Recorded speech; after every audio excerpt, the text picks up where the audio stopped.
Alex et les monstres. À la rescousse du restaurant. Texte. Jaume Copons et Liliana Fortuny. Traduit du catalan par Yann Eriksen. Copyright 2018. Tout droit réservé. Crackboom Livre est une marque de commerce appartenant aux éditions Chouette 1987 Inc. Avec la participation du gouvernement du Canada. Tournez la page lorsque vous entendez ce son. 1. Une chambre pleine de monstres. N'oubliez pas, la semaine prochaine, vous devez apporter un plat que vous aurez préparé à la maison. Vous avez toute la semaine pour le faire. Bonnes vacances. Oh oui, j'adore cuisiner. Mais comment fait-elle pour être aussi désagréable? Ça m'est un peu égal si la maîtresse nous donne un devoir aussi bizarre. J'ai devant moi une semaine de vacances et j'ai bien l'intention de la passer avec mes amis. Les devoirs ne m'inquiètent pas beaucoup. Après l'école, je reviens à la maison avec Lydia. Je n'ai pas le choix parce que nous sommes voisins. Nous sommes tellement voisins que nous vivons au même étage. C'est vraiment malheureux parce que Lydia est la commère la plus désagréable de toute l'école. Et son père, on n'en parle même pas.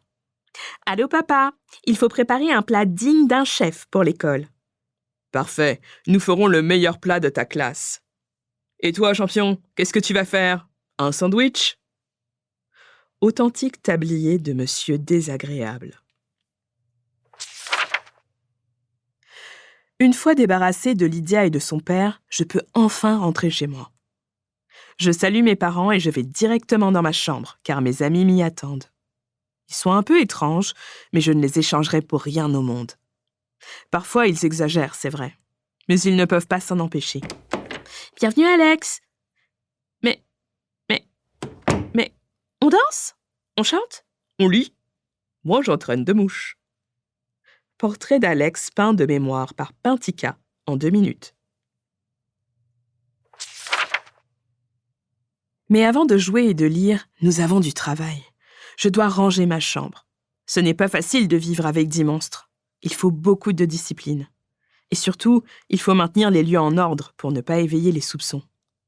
Heureusement, Monsieur Flatt m'aide un peu grâce à son talent d'organisateur. Je veux que tout soit propre et les livres à leur place. Allez, allez! Mais nous allons tout de même lire ce soir, non? Bien sûr que nous lirons. Pour qui me prends-tu? Taisez-vous un peu, sinon je ne pourrai jamais faire mes devoirs. Je te trouve un peu lent, Emo. Pintaka, ne me provoque pas. Qui a demandé une omelette? À ton âge, Alex, n'est-ce pas un peu bizarre de jouer avec des peluches? Mais ma chambre est rangée, mes livres aussi. Tas de choses qui ne devraient pas être ici, mais qui n'allaient nulle part ailleurs. Avoir ma chambre en ordre m'évite des tonnes de problèmes. Si tes parents entrent dans ta chambre et voient que tout est en ordre, en général, ils ne soupçonnent rien.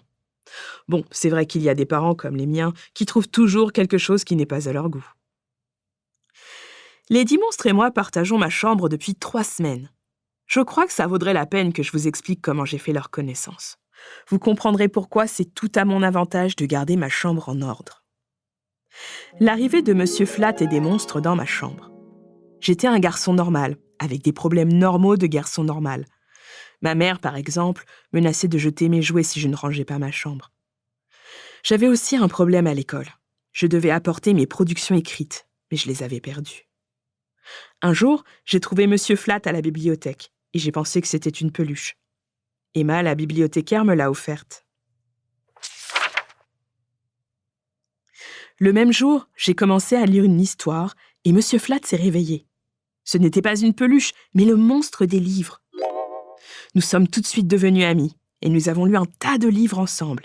Mais Monsieur Flatt m'a raconté que ses amis et lui avaient été expulsés du livre dans lequel il vivait, le livre des monstres, par un certain docteur Brut, qui était très méchant.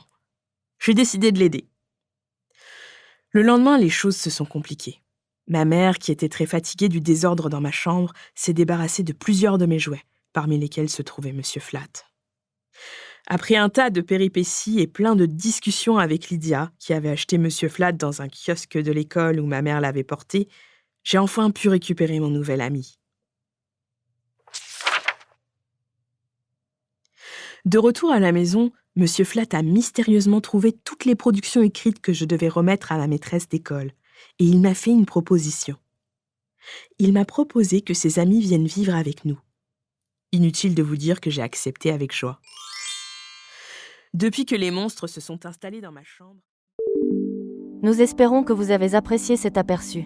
Pour continuer à écouter ce livre audio sur Google Play Livres, utilisez le lien dans la description de la vidéo.